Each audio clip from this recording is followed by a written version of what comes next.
Bueno, muy bien, don Alejandro, pues bienvenido. Eh, bueno, una de las primeras preguntas que teníamos era, dada la coyuntura económica que estamos pasando, que en teoría estamos empezando a dejar de pasar, ¿esto cómo ha afectado a la universidad desde el punto de vista tanto económico como social, ¿no? Que ha cambiado Ujú. el perfil del alumnado, este tipo de...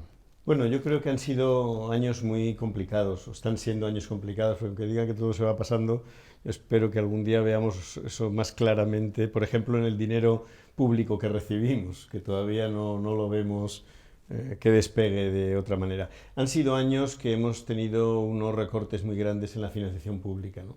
Y eso nos ha afectado mucho como universidad, porque eso quiere decir que hemos tenido que buscar los recursos de otro modo, en buena medida a través de las tasas de nuestros estudiantes, lo cual nos hace depender mucho de cómo va la matrícula, y por otra parte de buscar otro tipo de actuaciones, ¿no? Entonces hemos hecho actuaciones en el ámbito internacional, hemos fomentado todo lo que se refiere a transferencia y trabajo conjunto con instituciones, empresas, etcétera, para ayudarnos a financiar parte de nuestros trabajos, etcétera, ¿no? Y todo eso, hombre, ha tenido un elemento que yo creo que no está mal, que es hacernos pensar sobre cómo empleamos lo que tenemos, los recursos que tenemos y cómo le sacamos el mayor rendimiento. Cuando digo mayor rendimiento no es solo económico, sino es de todo punto de vista, ¿no? Hemos tenido años en que ha disminuido el personal, en que ha disminuido el presupuesto, y entonces, claro, eso a una universidad, a cualquiera, y a la nuestra sin duda, pues nos ha obligado a pensar qué es lo que tenemos que hacer, cuál es nuestra función social, cuál es nuestra misión y cómo la cumplimos mejor con los recursos que tenemos, ¿no? Dicho eso, hombre, si los recursos caen por debajo de determinado nivel, pues entonces la vida se hace muy complicada y la función y la misión que uno debe cumplir pues también se ve en riesgo, ¿no? Pero bueno, esta es la situación que vivimos. Algunos amigos me dicen, no te tocan los mejores tiempos para ser rector, pero son los que tocan y yo creo que es nuestra responsabilidad hacer que la universidad salga adelante de esta coyuntura, ¿no? Claro, como dice el viejo dicho, ¿no? Si del cielo caen limones, hagamos limonada, ¿no? Pues exactamente, exactamente. Bueno, un poco al hilo de esto que estábamos comentando, quería preguntar también, en función de esto, ¿cómo visualizamos el futuro de la universidad? ¿Qué nuevos retos tenemos por delante? ¿Qué estrategias se plantean para el futuro? Bueno, yo creo que en general lo que es la tarea universitaria se enfrenta a nuevos retos y la que es la tarea universitaria a distancia, cada vez otros hablan más en línea, virtual, bueno, con los adjetivos que queramos, también se enfrenta a nuevos retos, ¿no? En primer lugar, el porcentaje de población española que llega a la universidad es ya muy alto, ya por encima del 30% y ya, claro, de cada generación me refiero, y eso hace bueno, nosotros estemos en un panorama en el cual hay muchas otras universidades que están haciendo ofertas confluyentes, ¿no? Además, se han creado nuevas universidades en línea, etcétera, privadas, públicas, la UNED es la única que sigue existiendo, pero se han creado privadas y eso, bueno, nos obliga a competir con otros que también están atrayendo estudiantes que buscan una formación con esta modalidad, ¿no? Y yo creo que todo eso lo que está obligándonos es a adecuar del mejor modo el modelo pedagógico. No solo la tecnología que usamos, sino el modelo pedagógico que utilizamos, ¿no? La UNED tiene un objetivo, yo creo que muy claro, y en el que tiene una gran fortaleza. Y es el ofrecer formación universitaria con el máximo de flexibilidad para cada estudiante. Yo creo que esa es la clave.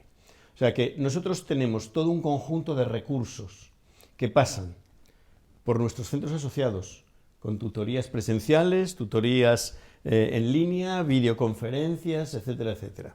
Un conjunto de materiales didácticos que van desde el libro impreso tradicional, pasando por los materiales digitales, hasta cosas que se están empezando a desarrollar de materiales interactivos, mucho más lo que hoy en día se llama e-contents, un tipo digamos, de material formativo diferente, ¿no?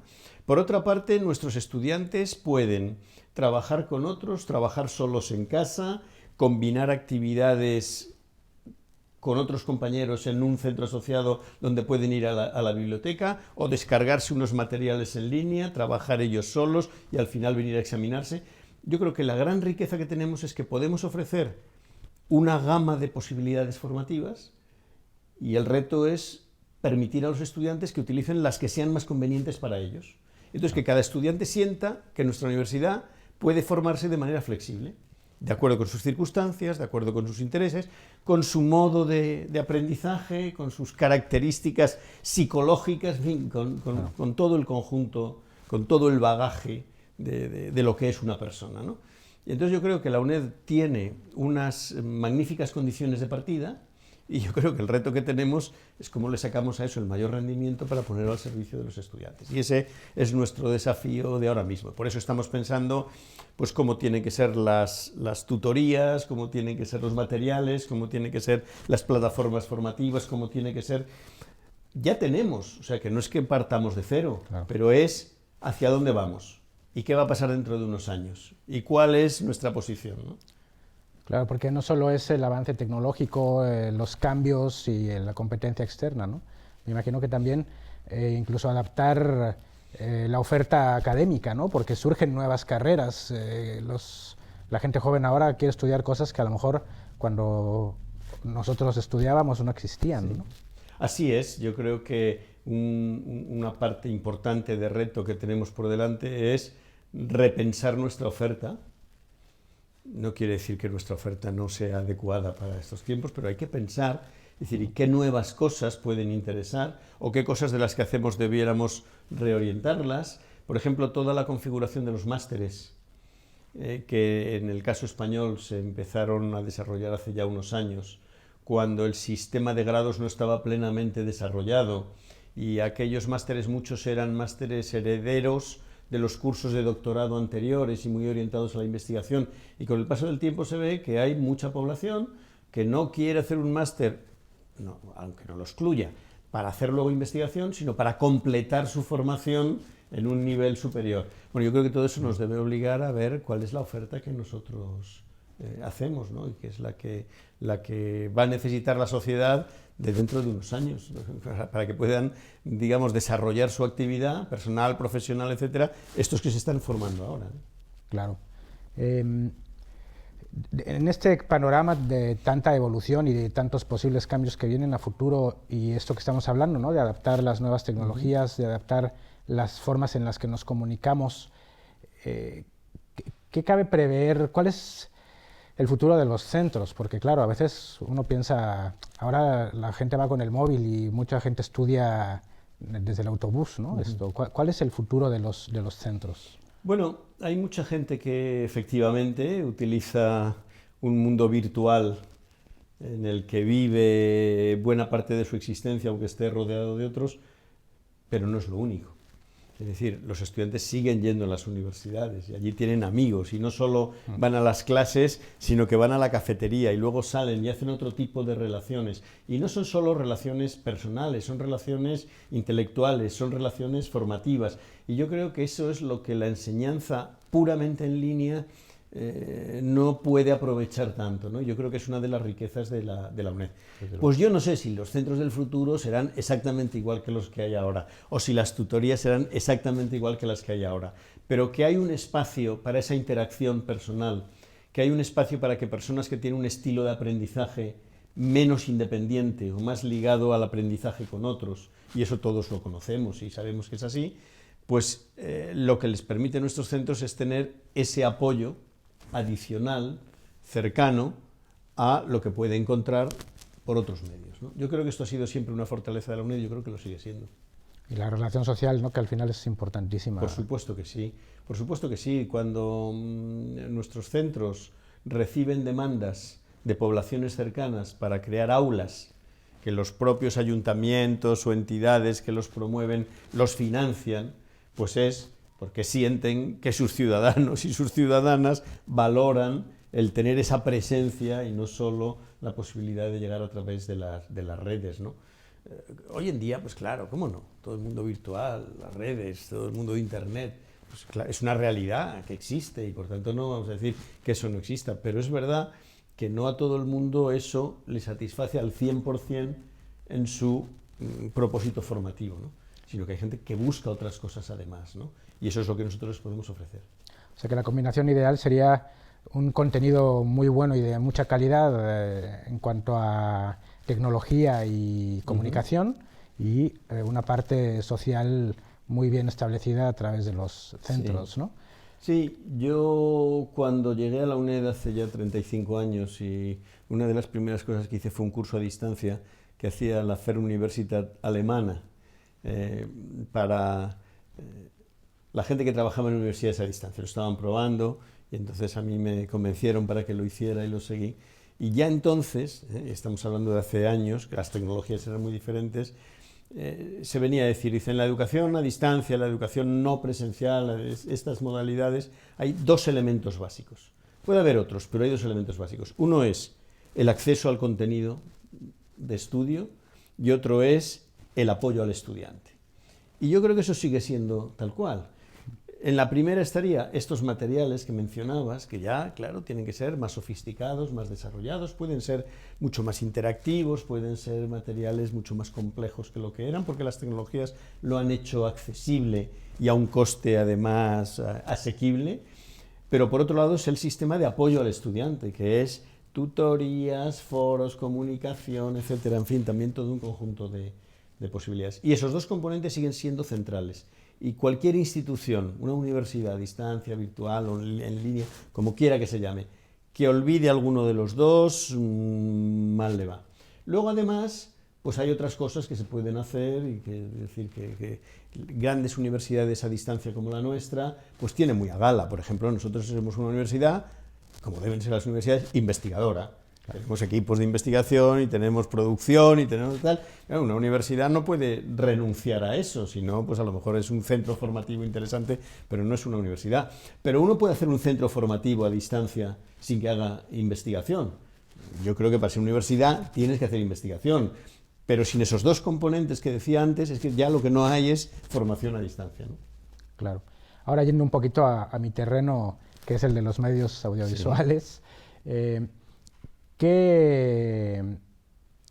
Bueno, es un poco lo mismo, ¿no? ¿Qué retos, qué podemos hacer como para aportar a través de estos medios audiovisuales a la universidad, ¿no? Yo sé que el CEMAB tiene un nivel de producción muy bueno, sí. Pero bueno, luego estamos otros centros que tenemos también cierta capacidad o por lo menos ilusión de proponer nuevos contenidos. Ahora estamos haciendo los vídeos de las presentaciones de los tutores, por ejemplo, sí. Que son más de 200 vídeos. En ese sentido, ¿qué papel juegan los medios audiovisuales en esta universidad del presente? Bueno, yo creo que juegan un papel central. Siempre lo han jugado, lo que pasa es que la tecnología hoy en día nos permite llegar mucho más de lo que llegábamos antes, ¿no? Yo me acuerdo, yo fui un tiempo, hace muchos años ya, director del CEMAB en la UNED. Estuve un año y pico de director del CEMAB, una etapa transitoria, y recuerdo, por ejemplo, que yo estuve cuando íbamos a hacer la compra de las primeras paletas gráficas para editar los primeros vídeos. Estamos hablando de finales de los 80, o sea, de otra época que no tenía nada que ver. Claro, hoy en día tenemos un pequeño estudio de producción, por ejemplo, de minivídeos o microvídeos para los cursos MOOC, por ejemplo, de vídeos cortitos, con una tecnología mucho más simple, y mucha de esta producción está en YouTube, está en podcast en el aire, tiene millones de visitas, algo que en los años 88, 89, pues no lo hubiéramos pensado que fuera así, y hoy en día lo es. Entonces, claro, vivimos en una cultura donde lo audiovisual pues ha encontrado un lugar propio de desarrollo, y entonces una universidad no puede dejarlo de lado. No quiere decir que sea lo único que deba hacer, no quiere decir que no haya otras cosas. Yo creo que el estudio universitario requiere también algo que a veces los medios están un poco peleados con ello, que es una capacidad de reflexión, de trabajo un poco más tranquilo y sereno, y de análisis y de crítica, que a veces se contradice o se lleva mal con este cambio rápido de planos, etcétera, en cualquier producción, ¿no? Pero yo creo que es una parte del estudio universitario, ¿no? Pero claro, dicho eso, no hay ninguna duda de que lo audiovisual es un componente fundamental. Y luego yo creo que en una universidad hay dos partes en ese tipo de utilización de la producción audiovisual, hay dos componentes o dos orientaciones, casi me atrevería a decir, que se deben tener en cuenta las dos. Una es toda aquella que va dirigida al estudio de los estudiantes, es decir, todo lo que al final es material para el trabajo académico, ¿no? Universitario. Pero otra es una tarea que la universidad siempre ha tenido, que históricamente lo llamábamos de extensión universitaria, o podemos llamar como queramos, que es cómo la universidad transfiere lo que hace hacia el exterior de la propia universidad, no solo a sus estudiantes, sino hacia el exterior, ¿no? Y yo creo que las dos facetas hay que cuidarlas mucho. Yo creo que la UNED ha tenido la virtud de cuidar las dos, de tal manera que hace producciones que son específicas para el estudio, están más pensadas para el estudiante, etcétera. La presentación que mencionaba antes de los tutores, de no sé qué, pues está dirigido a sus estudiantes, básicamente, sí, a darles una mayor información, una mayor capacidad de entender de qué va la tutoría dentro de su proceso de estudio, pero luego tiene todo un conjunto de producciones, algunas de ellas muy interesantes, muy valiosas, abiertas, que cualquier persona, esté o no matriculada en nuestra universidad, puede utilizar, ¿no? Y yo creo que eso, desde el punto de vista de la esencia de lo que es la universidad, es fundamental. Y desde el punto de vista de la presencia social, tanto más fundamental si cabe, ¿no? Y por tanto, esas dos facetas a mí me parece son complementarias. Y yo creo que la UNED ha tenido la suerte, el acierto, no solo ha sido suerte, el acierto, la visión de desarrollar las dos, ¿no? Sí, estamos nosotros también ahora en preproducción de algunos documentales un poquito más amplios y de temas más generales, y a ver, espero que todo vaya bien. A lo mejor hasta nos ponemos en contacto con el CEMAP para colaborar en alguna... Mira, la semana pasada, yo creo que fue, o hace no mucho más que eso, hicimos una presentación en un bar de estos de música en directo muy emblemático de Madrid, que se llama La Fídula, un sitio desde hace años hacen conciertos y cosas. Hicimos la presentación de una serie de programas que va a hacer la UNED y emitir por la 2. Ya ha emitido los primeros. Y que es sobre, digamos, no es una historia tal cual estrictamente, pero sí es una historia de los cantautores españoles, ¿no? Y es porque digo, no es una historia porque no es narrativo simplemente, sino que va teniendo entrevistas, va teniendo actuaciones, va teniendo narración, va teniendo... Claro. Y la verdad es que, bueno, pues es un tipo de cosa que la UNED puede hacer. ¿Por qué? Porque alrededor de la UNED hay gente que tiene mucho interés y que ha estudiado muchas cosas de estas. En este caso, Fernando Lucini, que es una persona que no es profesor nuestro, pero que colabora mucho con nosotros y que yo creo que tiene la mejor biblioteca y la mejor discoteca de cantautores españoles de varias décadas, ¿no? Y entonces, él se acerca a la UNED porque tiene interés no solo en mostrar anecdóticamente, sino hacer una cosa un poco más sistemática, que para un público culto, interesado, le pueda dar una información, y la UNED es capaz de responder ante eso y hacer un producto que al final se emite por la 2, y bueno, yo creo que esa es una muestra de lo que una universidad como la nuestra puede producir y el modo en que puede contribuir a la cultura de nuestros ciudadanos, ¿no? Sí, es un beneficio social y un beneficio para la propia imagen de la universidad, ¿no? Claro. Bueno, y por último, y para no cansarnos mucho, yo que soy, como decíamos hace un rato, el novato, yo veo que aquí en Barbastro siempre hay un ambiente de proactividad y de ilusión por hacer las cosas, pero bueno, ya digo que yo soy nuevo en esto. ¿Cuál es su visión sobre el centro de Barbastro?